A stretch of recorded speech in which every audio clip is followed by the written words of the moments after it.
welcome back, and today I am going to be giving you not just one, but two ways of improving General Hux's conclusion, and also just making episode 9 a little bit better in general. So if you want to know my thoughts about Hux's character and his original conclusion, spoiler, I didn't like it, I would check out part 1, the link will be down below, and also probably in this little card thingy. So, without further ado, let's get into it.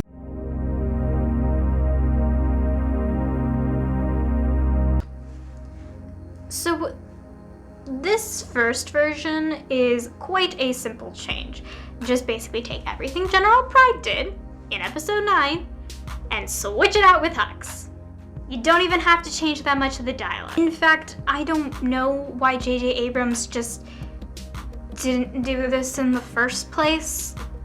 So, how would the movie look with this change implemented? Well, basically, again, the movie would start off exactly the same as it is in the original until we get to Pride's introduction. Instead of General Pride defending the Emperor, it's Hux who defends him.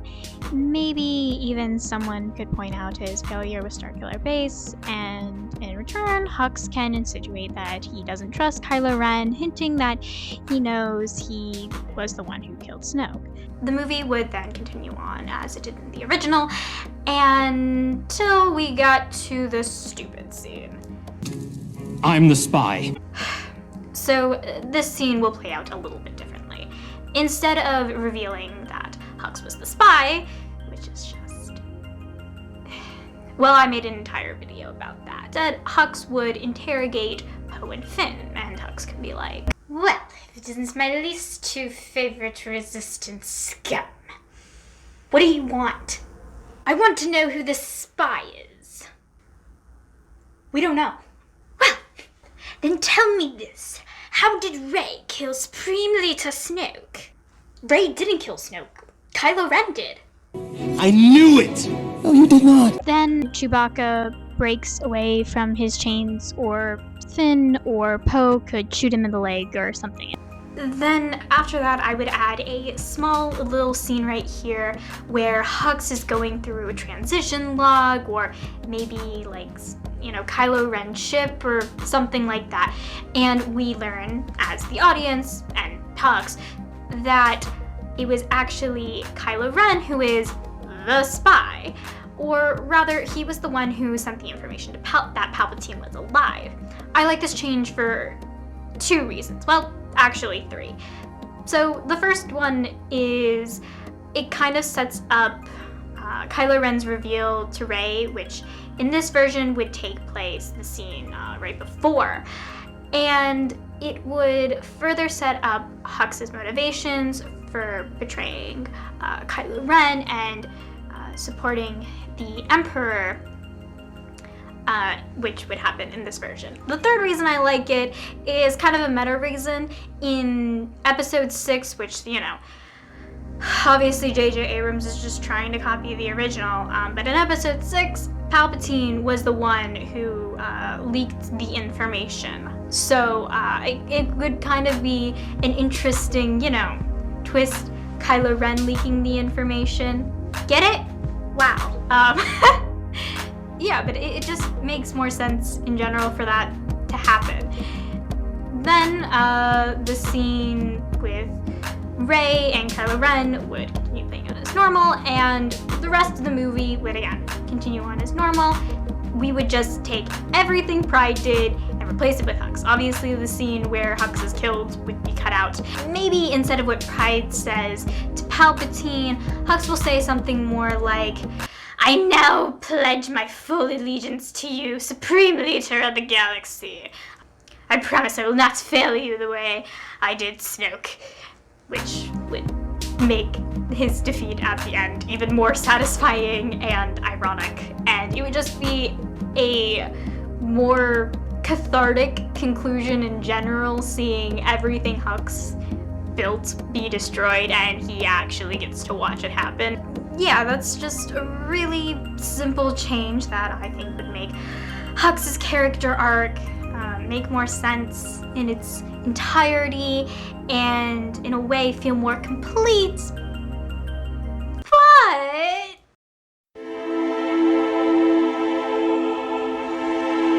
okay, so before I get into this, I'm going to be just discussing Hux's character art in this video, meaning other stuff and themes would be presented in my hypothetical complete rewrite of episode 9, but today I'm just going to be focusing on Hux's character in this hypothetical rewrite. I will be bringing up some other kind of things and themes for other characters, but again, I'm mostly just going to be structuring this around Hux's character arc, so yeah, hopefully everything will still make sense. Alright, so here's the thing. Hux should have been the main villain of episode 9. Now you're thinking, here's why he should have been the villain. As I mentioned earlier, in the first 2 films, there was a clear rivalry set up between Hux and Kylo Ren. Also, from the start, they were trying to set up Kylo Ren's redemption arc. I might get into this in another video, but suffice to say, if Kylo Ren is to be redeemed, episode 9, which, for the record, in my version he still would be, who would be the main villain? And for me, the obvious answer is Hux. I mean, he's the quintessential Nazi boy. But even outside of that, he's actually surprisingly the perfect foil to Rey. Both of these characters are obsessed with the past. Rey with the Jedi, her family, and the rebellion. Hux with the Emperor, the Empire itself. Both idealized authority figures, and both seemingly come from nowhere and rose up the ranks of their respectable organization. Hux, presumably through dedication, hard work, and blind loyalty, and Rey being a magical force baby and also loyalty, mostly to her new family. Also, let's not forget that Hux was the one who was responsible for torturing and brainwashing Finn and countless other stormtrooper child soldiers, and his lack of empathy for other living beings and his goal-oriented short-sightedness is very reminiscent of Poe at the beginning of The Last Jedi. So yeah, there's a lot of potential to work with, but how does a weak little Nazi boy become a threatening antagonist to the conclusion of the Star Wars saga? Well, in the same way all little Nazi boys do. So let's finally get into this. So in the beginning of Act 1, Hux's story would start off roughly the same place where he left off in Episode 8, as Kylo Ren's reluctant second-in-command. He will still be the leader of the First Order fleet, but like in Episode 8, Kylo Ren will be the real person in charge. And this has led to massive resentment in General Hux, even greater than in Episode 8. Hux will be tasked on essentially running a giant PR campaign, not only in favor of the First Order, but also to bash the Resistance, which has started to organize enough to be doing a little PR campaign of their own, which in this version would be mostly led by Poe and Finn, and maybe even Rose. So while this is all happening, Hux will be spending a lot more time with the Knights of Ren, who will be introduced in this movie. Come on, you set it up in the first movie, you couldn't just... Ugh. What they did the Knights... You know what, that's an entirely different video, I won't get into it. Meanwhile, Kylo Ren will be looking for the Sith Holocron, essentially the last bastion of the Sith, besides himself of course, which he is determined to destroy. Of course, the other Knights of Ren don't actually know this.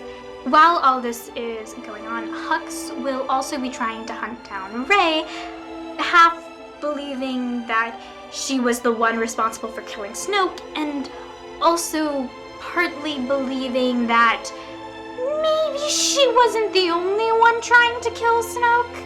So towards the end of Act 1, Hux will be able to confront Rey in a battle. He ends up surrounding her with stormtroopers all ready to fire at her. Rey has her lightsaber drawn, ready for attack, when Hux says, "Resistance scum, you have been charged with the murder of Supreme Leader. Do you have a defense?" "I didn't realize the First Order allowed people to defend themselves." "Did you or did you not kill Supreme Leader Snoke?" "No, your new Supreme Leader did." Then Rey starts fighting off the stormtroopers and is able to escape, but barely, with the help of Finn and Rose. Hux, who is not surprised by this news at all, is furious by the end of Act 1. The Knights of Ren tell Hux about Kylo Ren's plan to destroy the Sith holocron and to extension the Sith itself, which they find out in another scene. Hux then tells the Knights of Ren about Kylo Ren's betrayal of Supreme Leader Snoke, and together they decide to create an alliance to maintain the power of the Sith and of the Emperor.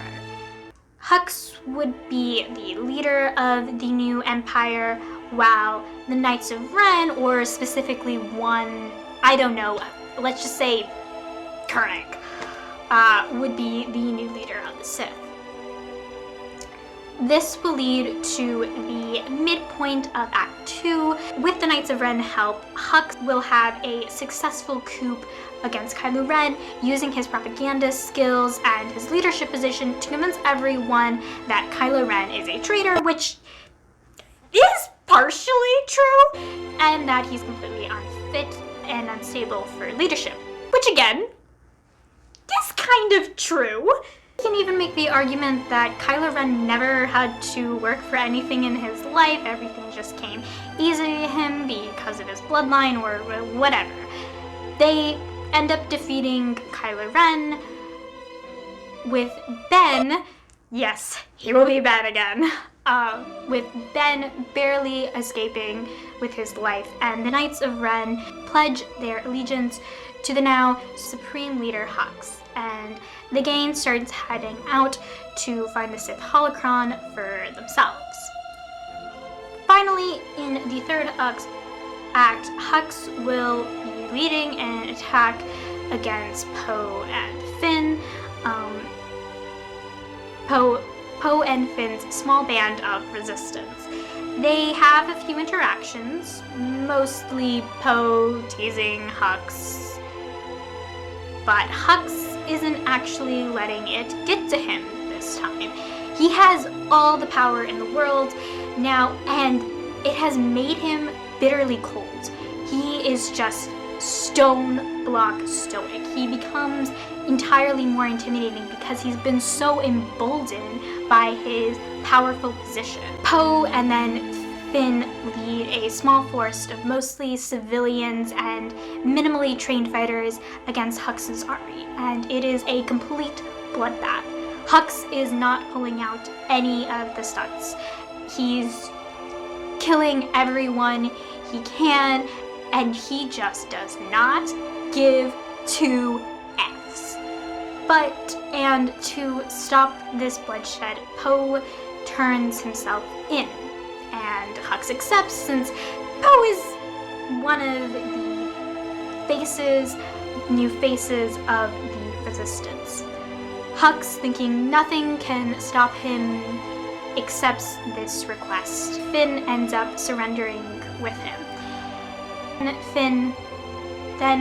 Finn and Poe are on the execution chopping block, in one last ditch effort to stand up to Hux, thinking he might as well go out with a bang, has this amazing, passionate speech about how Hux was such, a bad leader, and how he treated him terribly, and how you know, he was just a stormtrooper and he believed in everything, but after seeing all this like carnage that the First Order has brought, you know, he decided to change sides, and basically just really like a heartfelt speech from like the depths of his soul. The speech strikes a chord with the stormtroopers who were about to execute him, and instead of that, they turn against Hux and join the sides of the resistance, a move symbolized by them taking off their helmets. And this inspires more stormtroopers to do the same, again, with this being symbolized of them taking off their helmets. In a panic, Hux runs away and Poe and Finn go after him. There's a chase scene and Hux huddles behind a desk or some sort of like structure or whatever, and Poe and Finn corner him. It's over. There's no way of escaping now. Supreme Leader. No, there's always a way out. Hux pulls out his blaster and shoots himself in the head, rather dying than losing his power. Just like a real Nazi boy. Anyways, that's the end of this video. Hope you all enjoyed it. I really enjoyed making this, so if you like this video, please leave a like and subscribe to my channel for more. I'm planning on making more Star Wars content in the future, but my next project is actually going to be a really long deep dive into the Divergent series, which is going to take me a long time to make. But, so keep a lookout for that in the future. Anyways, if you want, you can check out my blog in the description. It's basically just like the script of this video. It's a little bit different, so go and check it out. You can also check us out on Instagram and Tumblr, links down below. And I hope to see you all in the next video. Bye!